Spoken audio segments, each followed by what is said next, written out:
Okay, good morning, ladies and gentlemen. The webinar will start now.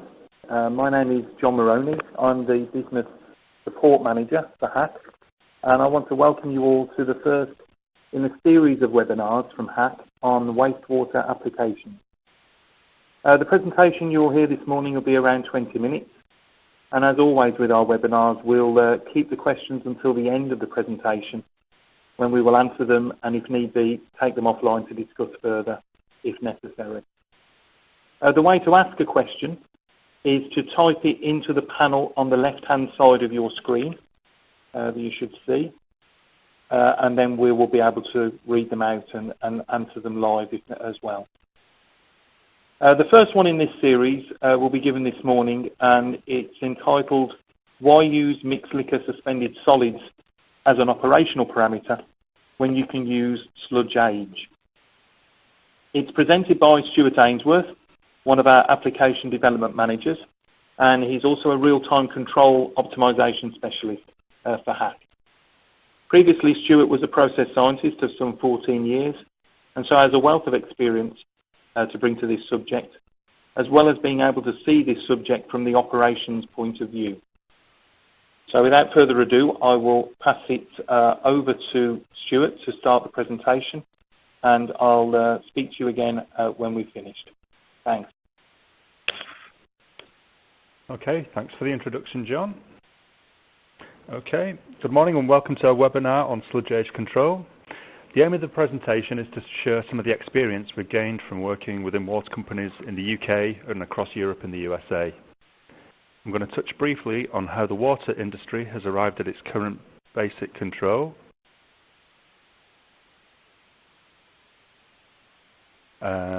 and how that philosophy has become less applicable to meet more stringent regulatory consent limits.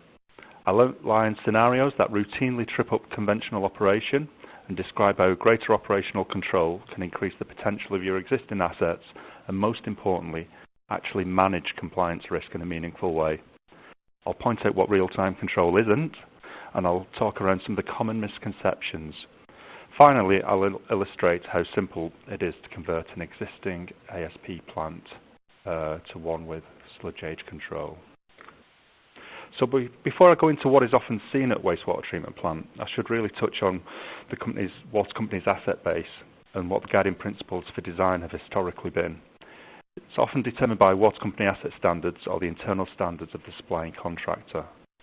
Put simply, for carbonaceous treatment, you'd expect a sludge age for around 4 days with mixed liquor suspended solids in the region of 2,500 to 3,000 milligrams per litre. This should give an FM ratio loading rate of around 0.3. For nitrifying plants, an activated sludge plant would be sized to give a sludge age of around 10 to 14 days with an operational mixed liquor level of around 3,000 to 3,500 milligrams per litre.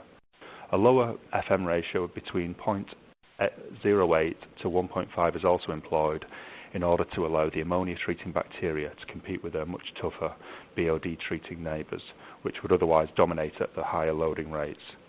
Importantly, a sense check takes place to ensure that both FM ratios and sludge age requirements are met as part of a robust design. These guiding principles have served the water industry very well and will continue to do so in the future. But, and there's often a but, these guiding principles can be misinterpreted if the logic behind them is not fully understood. I think it's fair to say that the water industry and capital solution providers have not always been successful at transferring the knowledge invested in the design of new plants to the people on the ground responsible for operating those plants. And where that knowledge has successfully been transferred, it's not uncommon for this knowledge to be lost through years of staff and quality system changes that may not capture all relevant information. This knowledge gap can then be filled with misinformation, what I would call treatment legend. This treatment legend can't actually be traced back to any logic, but is accepted as an untouchable truth to run certain plants. This isn't criticism of the people, it's simply a reflection of the information that's not always been transferred to the people actually running the plant. So let's talk about some of the treatment legends that exist when trying to understand why a plant is run in a particular way. Firstly, My plant has always operated at a mixed liquor level of X or Y, depending on winter or summer. Sometimes winter and summer conditions aren't even distinguished. This could be a level that has been transferred from another plant that the operator used to work at. This mixed liquor level may approximate the correct sludge age, but it's very important that this is checked. The mixed liquor level alone is only part of the picture that needs to be understood for good plant operation. Secondly, the upper level of 3,500 milligrams per litre for mixed liquors can be seen as an absolute ceiling without giving thought to the settling qualities of the sludge, the capability of the final tanks when considering the mass flux. In practice, this self-imposed limit could be much higher or lower depending on the actual site conditions. It's not uncommon for a limit of 3,500 milligrams per litre to block the ideal sludge age in winter. There are some schools of thought that assume that mixed liquor levels below 3,000 milligrams per litre will actually stop nitrification. This is an extreme view, but similar views are surprisingly common out in the field. The point is, without understanding what 3,000 milligrams per litre means in terms of sludge age or nitrifier population, which I'll come on to later, it's impossible to determine if this is a sensible level or not. Number 4. I waste the same volume surplus activated sludge all the time and it works well. This generally goes hand in hand with I run with lower mixed liquor levels in winter than I do with summer. The exact opposite of operating an activated sludge plant with minimum compliance risk. By operating with relatively static wastage volumes, the growth rate of the biology at different temperatures is ignored, and stable sludge age and mixed liquor levels will be difficult. To compound treatment issues, when considering relatively static waste volumes, it's not uncommon for mixed liquors to be washed out into the final tanks in storm conditions. These washout events can greatly increase the solids content of the surplus activated sludge. So using the same wastage volume on that day could result in wasting 50% more in terms of the mass of the biology that is sacrificed. Number 5, the greater the mixed liquor within the aeration basin, the greater the ammonia treatment that's provided. This is only true if there's unlimited dissolved oxygen available. In practice, at extremes, the endogenous respiration of the big burly carbonaceous bugs can overwhelm the delicate nitrifiers if the mixed liquors are allowed to go too high. This actually results in poorer ammonia removal performance and greater compliance risk. Again, it's not the specific mixed liquor level that's important, it's the operational sludge age that counts. Number 6, the site always has filament problems at this time of year. There are many reasons for excessive filamentous bacteria. While controlling the sludge age doesn't guarantee filaments won't dominate, it does help in a number of ways. Firstly, the population of each bacteria type is determined by sludge age, so a tightly controlled sludge age prevents unstable population swings that will encourage filaments. On top of that, automated sludge control delivers frequent small wasting events rather than single large wasting events. When you think about it, a large wasting event which co-settles in the primary tanks has the potential to lose some of those solids back into the ASP feed. This cycling of aerobic and anoxic conditions can severely affect the biology. If you're wasting biology, it's important that you actually do waste the biology rather than send it in circles around the plant. I know I'd complain if I was expected to spend hours without oxygen. This slide is simply to show that there are ever-increasing pressures on the wastewater treatment works compliance, so the compliance pressure will only become more challenging in the future. Ammonia consents tend to travel in one direction, and that's towards zero. Storm events appear to be becoming more intense, which can place significant hydraulic pressure on the activated sludge plants and the solids management. Staffing levels are reducing and many years of experience have already been lost across the industry. Energy prices are likely to remain changeable and challenging in the future. The sludge age controller has the ability to directly improve sludge gas yields. Sites with digesters and CHP units will have specific key performance indicators to meet gas and electricity production, By constantly operating at a minimum sludge age, the sludge that is wasted is less mineralized, allowing greater amounts of organic matter to contribute towards gas generation. Not mentioned on the slide is the huge financial penalty that can be associated with non-compliance, putting even greater strain on future capital delivery programs and the ability to meet new quality drivers. So how can actual compliance risk be reduced? To better understand the core importance of managing sludge age, I think it's important to talk about a fundamental piece of information that's not always considered at site level. That is the actual activity of the nitrifying bacteria at different sewage temperatures. The graph on this slide shows that the treatment rate provided by the ammonia-consuming bugs differs by more than 100% in winter and summer conditions. So a simplistic view of operating with a relatively static mixed liquor suspended solids level is equivalent to turning down your treatment capacity in winter and generating excessive oxygen demand in summer.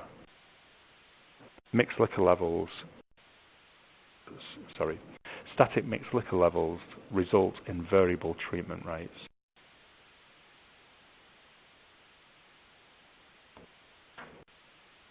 Looking a little closer at common practices, the first question I would ask is, are you really operating at static mixed liquor levels in the first place?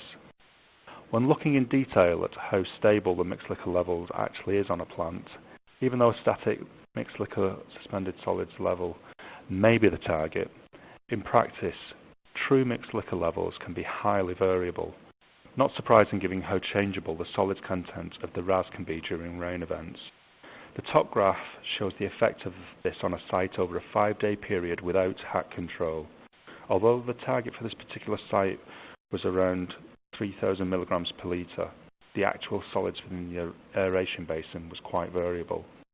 During rain events, the RAS solids spiked from around 5,000 to 8,000. So if a standard volume of surplus activated sludge is wasted during these periods, far too much will be lost due to the additional solids concentration in the surplus activated sludge. Mixed liquors in the aeration basin dips during this event to reflect the solids into the final tanks. If the sludge age was calculated at this point, it would be completely wrong. The actual amount of solids residing in the aerated volume is generally much higher, so this snapshot would give rise to a manually calculated sludge age that was far too low. This brings us on to the manual calculation of the sludge age itself. It's often poorly calculated with large gaps between checks. As the standard sludge age calculation is very sensitive to the amount of solids wasted and the total amount of solids in the aeration volume, a daily check in isolation can have a very large error associated with it, depending on the time and the conditions it's performed. The amount wasted during the entire working sludge age is a much more reliable measure. This prevents having a situation where the list of sludge age goes something like 30 days, 4 days, 18 days, which doesn't help any process decision and completely obscures the real picture of the true working sludge age. This may sound extreme, but it does happen. It's through constant measurement and small frequent wasting events it's possible to greatly improve the stability of the mixed liquor suspended solids level within the aeration basin and provide reliable, robust sludge age. This large improvement in aeration basin solids control allows higher mixed liquor levels to be used without jeopardizing the normal mass flux of the final tanks, maximizing the capability of the plant itself. Alternatively, if there are temporary site sludge settlement problems, the controller can be used to ensure that a specific mixed liquor level is not exceeded. That feature is really appreciated at site level. The site staff or process scientists can simply calculate the mass flux of the final tanks, then dial that result into the Hach controller as a maximum allowable mixed liquor level. That way, the site can run with a sludge age as close to ideal as possible while ensuring there is no risk of a solids loss event. The dotted brown lines on the bottom of the graph show the upper and lower limits programmed at a UK site. This hands real control back to the operator, gives them the ability to run the plant as they would like it to run, rather than constantly chasing a best guess with the worry of losing sludge blanket, causing a compliance fail or process problems with the tertiary filter. From experience, seeing a sludge blanket rise towards the outlet weir is a very uncomfortable feeling, and a feeling that any site staff would love to avoid.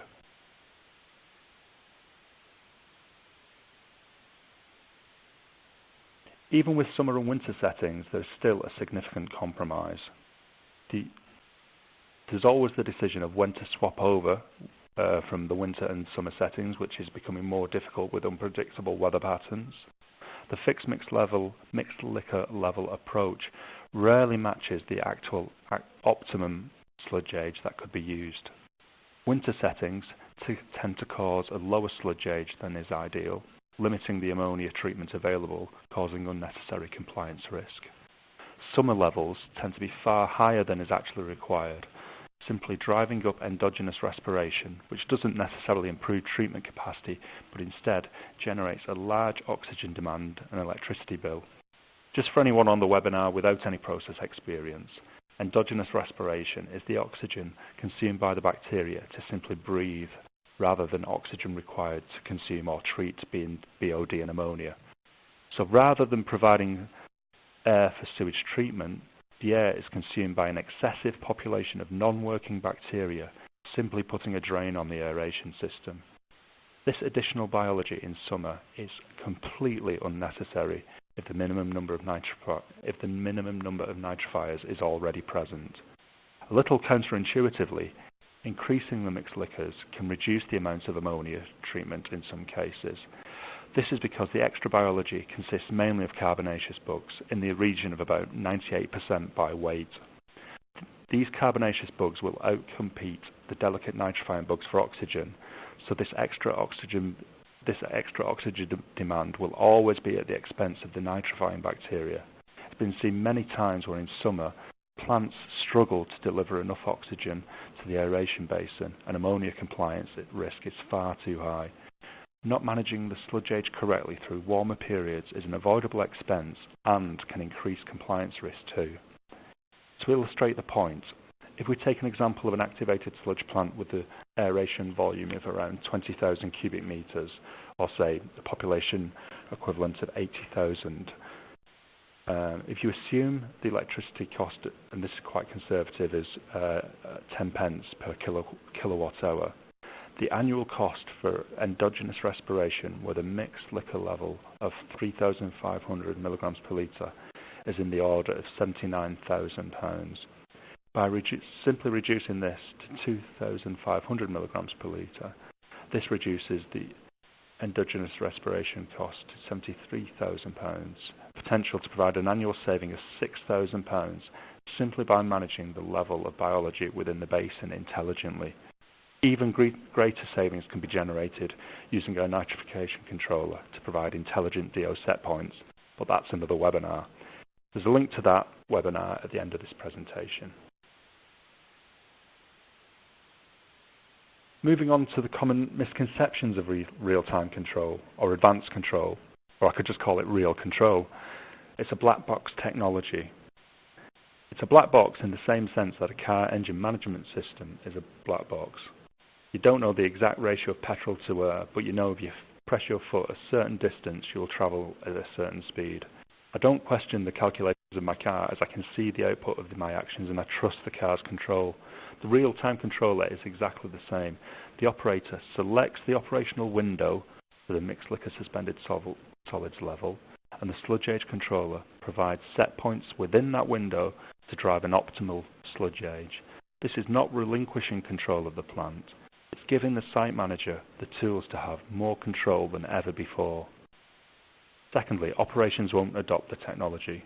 It's a really important part of the commissioning process that we involve site staff to tailor the system exactly as they would like it to behave.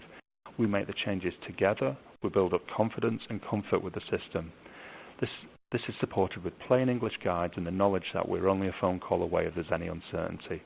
From experience, when an operator understands the benefit of the system, they don't want to return back to their old method. After all, it's not that much fun trying to maintain a given level of mixed liquor within an aeration basin. It takes a long time to master wastage rates of an ASP when performed manually, if it's ever mastered at all. Online analysis is sometimes said to be unreliable. It can be unreliable if full consideration isn't given to the system. Large advances have been made with online analysis, and solids measurement has been in use across the water industry for many years. Signal failures will cause compliance failures. Again, as previously mentioned, we work closely with site staff to ensure that we have very specific fallback strategies for the loss of any signal to the system. This allows for the maximum uptime of the system and ensures that the absolute worst case scenario is simply the control that was in place prior to the advanced control. Energy savings are at the expense of compliance security. Consent compliance is always the most important consideration for Hach controllers. It's only because we deliver the correct level of treatment at all times that energy savings are provided. Saving energy and money is a very welcome byproduct of correct control, but the principal consideration is always consent compliance. Before I move on to how easy it is to retrofit sludge age control into an existing ASP, this slide is to highlight where there are established RTC packages in use. To date, we've got over 1,000 applications across UK and Europe, which has been a very nice milestone for Hach and shows how mature the technology is across the UK and Europe. This map shows controllers for ammonia removal, phosphate removal, total nitrogen removal, sludge dewatering and sludge thickening control. The beauty of our system platform is the ability to add any of these controllers to the hardware at a later date, totally future-proofing the system install. The risk of upgrading your plant has been vastly reduced. Hach has invested years developing solutions completely tailored to the water industry. Moving on to the actual system itself, this is a simple diagram to show what's required to step away from using a blind static mixed liquor suspended solids value and instead operating with a plant with closely controlled biology and reduced compliance risk. From an instrument point of view, a simple solids measurement in the aeration basin, solids measurement in the surplus activated sludge, or more commonly the RAS line. Our Solitex probes have been working reliably in this environment for well over a decade. The controller also requires a temperature measurement, which is normally read in from an existing dissolved oxygen probe. This information is collected into our controller through any of the industry standard communication protocols, and an intelligent surplus activated sludge wastage rate is provided to the site's existing control. So, for this controller, you simply need 2 solids measurements, a temperature measurement, and a communication to the site's existing control. Simplicity itself. This graph is simply to show the effect over a 3-month period where the sewage temperature has cooled from 20 degrees centigrade to 13 degrees centigrade. If you look, that's the black line on the graph. The net effect is to drive the mixed liquors from around 2,100 milligrams per litre to 4,200 milligrams per litre. But remember, this is being driven by the correct sludge age for the sewage temperature, not just switching blindly between 2 operational states. And just for information, 2,100 corresponds, a mixed liquor level of 2,100 in this particular circumstance corresponds to a sludge age of 7 days. 4,200 corresponds to a sludge age of around 14 days. So to summarise and wrap up, if you have wastewater treatment works with challenging ammonia limits, if you have plants susceptible to filamentous bacteria, if you need to deploy your site staff time in more productive ways, if you have a need to reduce your energy consumption, if you need to maximise your sludge gas yield, then we have a controller that can help.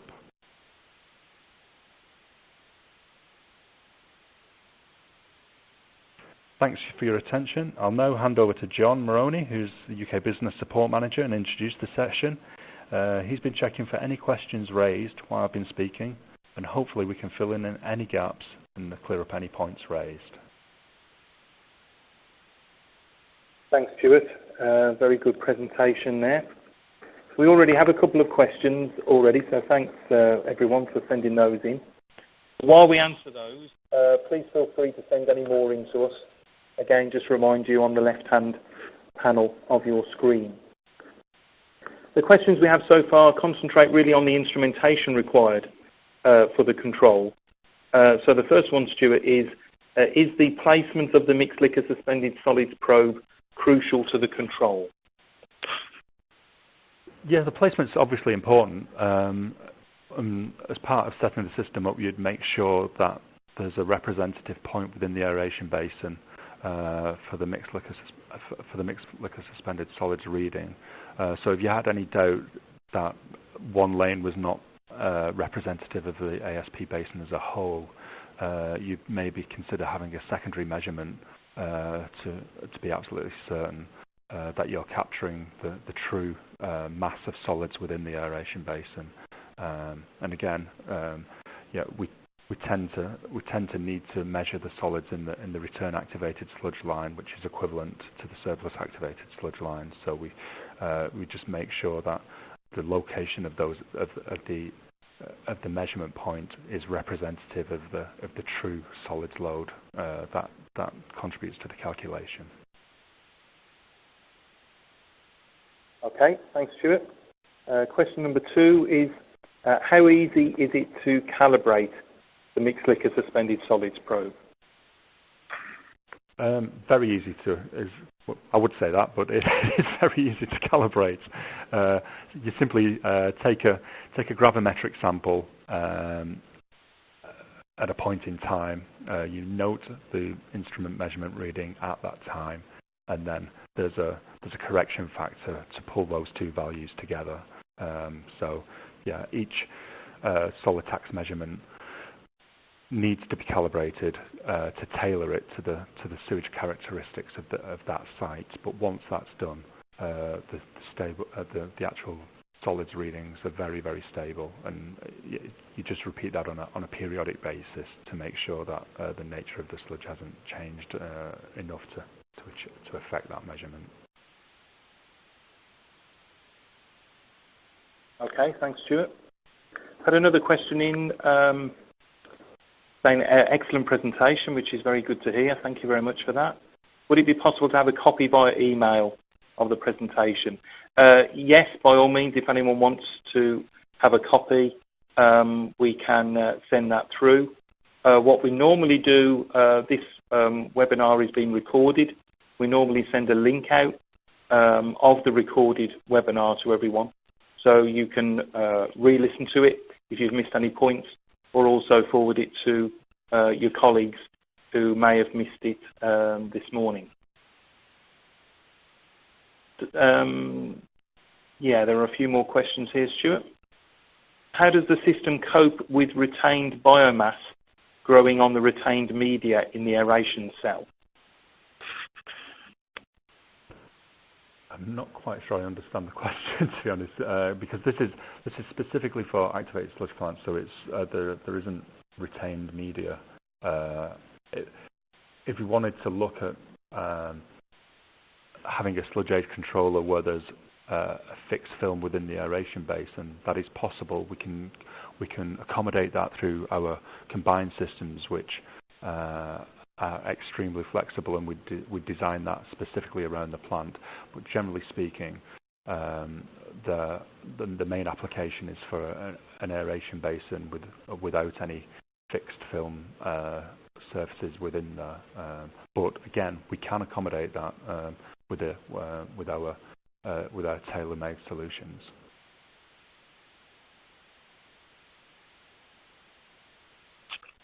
Okay, thanks, Stuart. We have another question here. Does the sludge and sludge concentration correlate?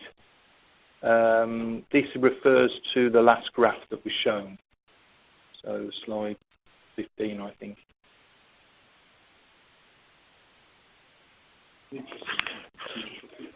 Yeah, so does the sludge and sludge concentration correlate? There's a loose correlation.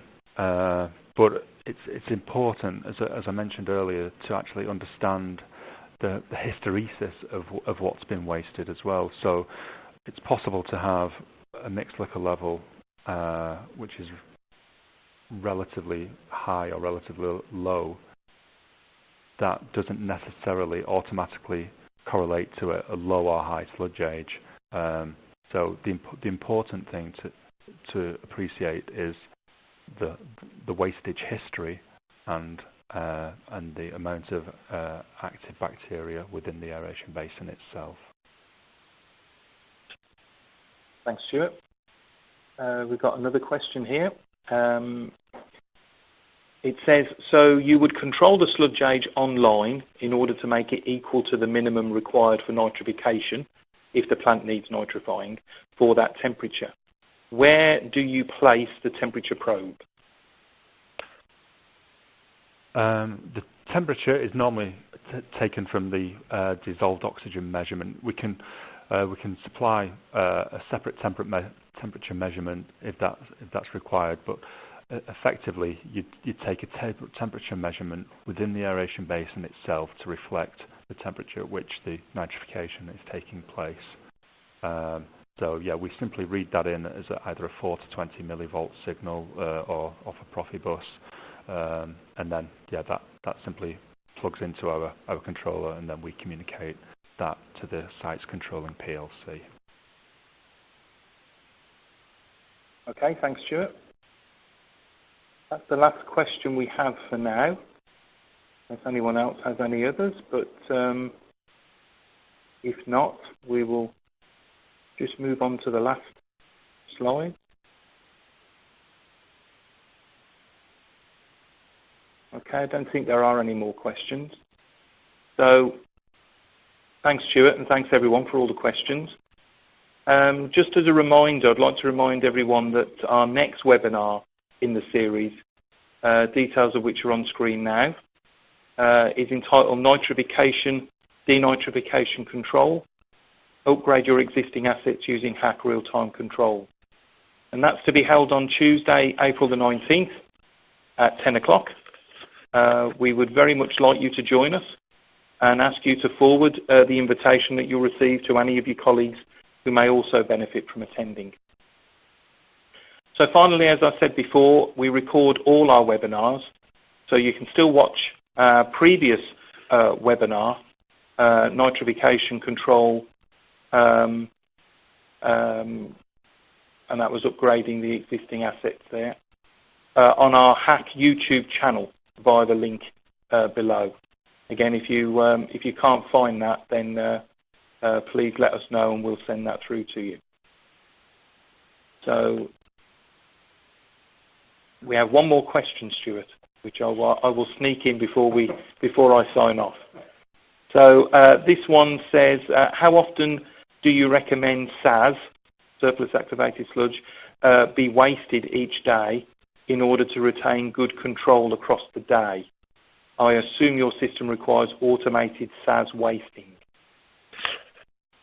Yes, it does. It needs the existing control needs to be able to deliver a pump volume. So there are a number of ways that that you can do that. So there may be a pump with a VSD where you can run with a specific constant low volume, or more commonly, because the pumps are normally sized for single events, they're normally sized quite generously. So what we can do is then supply a signal to say waste for a given time period within an hour slot. So basically we'd have a wasting event every hour, dictated by the size.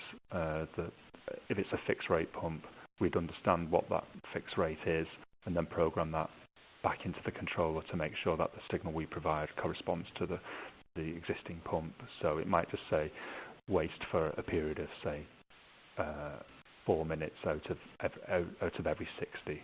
So there's flexibility in how we provide that output signal depending on what the asset, what pumps are actually on site at the time.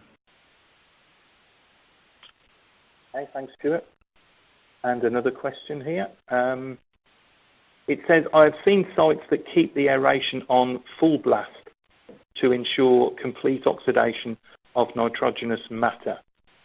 Should the mixed liquor suspended solids be used as an indication factor instead of dissolved oxygen? I think the short answer to that is they both should be used. That's why the sludge gauge controller is integral to our nitrification controller, because it's important that you look after your flock, so to speak. So you want to look after the nitrifying bacteria in the first place by generating the ideal sludge gauge to ensure that you have got a minimum number of nitrifiers present. Once you've stabilized the amount of bacteria, the correct bacteria within the aeration basin, you can then use the dissolved oxygen level to drive a specific treatment rate on top of that. So by having a good grip of the biology within the aeration basin and intelligent dissolved oxygen set points, you can then provide the right level of treatment. So that basically will allow you to accommodate, say, storm events where you're pushing large amounts of ammonia from your primary tanks directly into your aeration basin, where you may, for example, have a requirement to have a DO set point at, say, 3.5 or even 4 milligrams per litre. And then obviously in the dead of night, if there's low flow, then you'd then wind that dissolved oxygen set point back to something more reasonable, say 0.8 milligrams per litre in that kind of region. So I think the short answer is really you need to, for good treatment, you need to consider the air that you're providing and the biology that you're maintaining within the aeration basin. Thanks, Stuart. And we've had another question come in. If I'm reading this one right, my apologies. Increase in mixed liquor suspended solids, does it really lower the oxygen requirement in the ASP or other biological treatment? I think I'm going to have to ask you to repeat that, John. Yeah, it's. I think what the person is getting to is an increase in mixed liquor suspended solids. Does that lower the oxygen requirement in the ASP if you increase the mixed liquor? The reason we're increasing the mixed liquor is specifically to drive a higher sludge gauge. So there will be, by ensuring that you've got the correct level of biology, then you're avoiding the actual oxygen avoiding drifting away from the ideal oxygen uptake rate. So by maintaining not only the right amount of biology in there, but maintaining the correct number of nitrifiers within that biology. So, for example, you'd expect the population of nitrifiers within an aeration basin to vary between something like maybe 2 and 4%. So it's important to understand how much biology you've got in the aeration basin, and of that biology, how much of that biology are actually nitrifying bacteria. So that's one of the main drivers for sludge gauge control, because you get a much tighter grip and a far better understanding of your nitrifier population in there. Okay, thank you, Stuart. I think that answered the question, but obviously if not, if that person wants to email us again after the webinar, obviously we can take that offline. I think that's the end of the questions. So that brings us to the end of the webinar. Again, thanks to everyone for attending. We look forward to speaking to you again on our next webinar on April the 19th. Thanks, guys. Bye.